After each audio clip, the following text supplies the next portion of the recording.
Désormais, les talibans contrôlent les 3/4 du territoire afghan. Il était réfugié depuis maintenant 4 ans.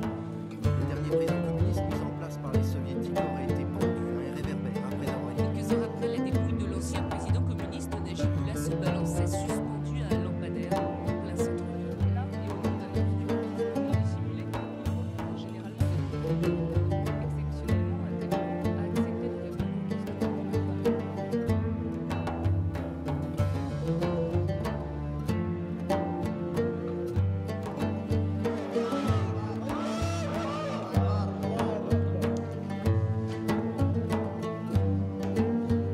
Reminiscence of those,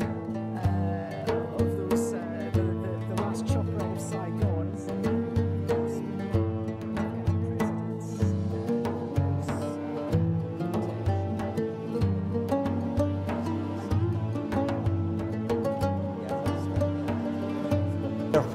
La façon dont nous avons pu avancer n'était pas attendue.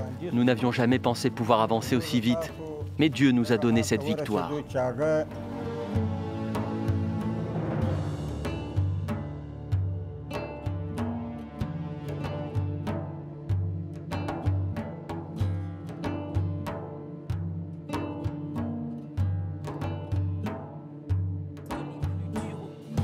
Cet après-midi, ces étudiants en théologie ont interdit aux femmes de Kaboul d'aller travailler. Demain, ils banaliseront les pendaisons pour les assassins, les amputations pour les voleurs. Ensuite, ils fermeront les écoles pour filles, interdiront le sport, la musique peu religieuse, la télévision. La population, docile et épuisée par des années de guerre, subit. Le visage inexpressif, personne n'ose plus dire ce qu'il pense. Les talibans sont des gens très bien. Grâce à eux, la situation à Jalalabad est très bonne. On a enfin la sécurité. Et avant, c'était comment? Avant les talibans? Avant les talibans? Ils n'osent pas répondre, les talibans ne sont pas loin.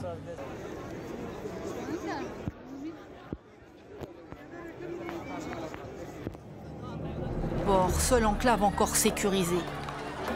Des familles entières qui veulent s'enfuir à tout prix.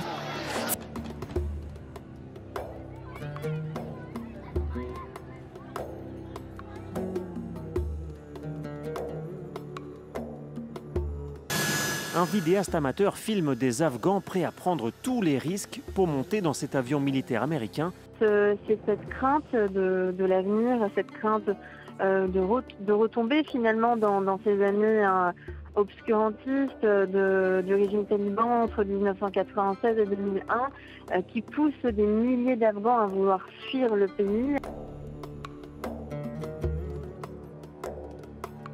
L'ordre des talibans, ces étudiants ultra-conservateurs, craignent. Mais leur ligne politique fait plutôt des ordres. Hier, ils interdisaient l'éducation pour les filles. Aujourd'hui, certains d'entre eux parlent d'ouvrir les écoles fermées.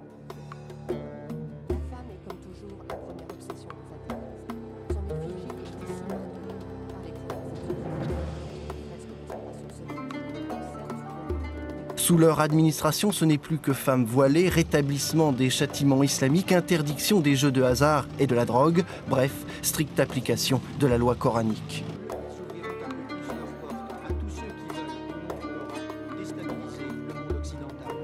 Elles ont certes le droit de sortir, mais intégralement voilées et accompagnées d'un mahram, un homme de leur famille proche. La façon dont on traite les femmes, c'est normal.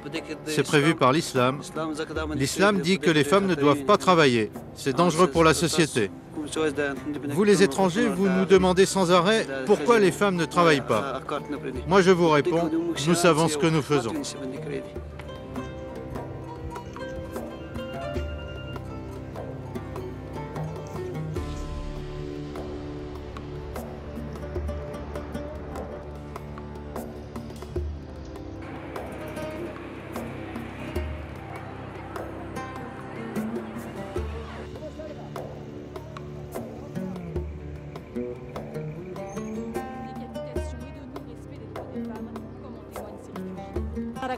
Deux filles étaient dans un tuk-tuk pour rentrer chez elles après les cours. Elles ont été arrêtées et fouettées parce qu'elles portaient des sandales.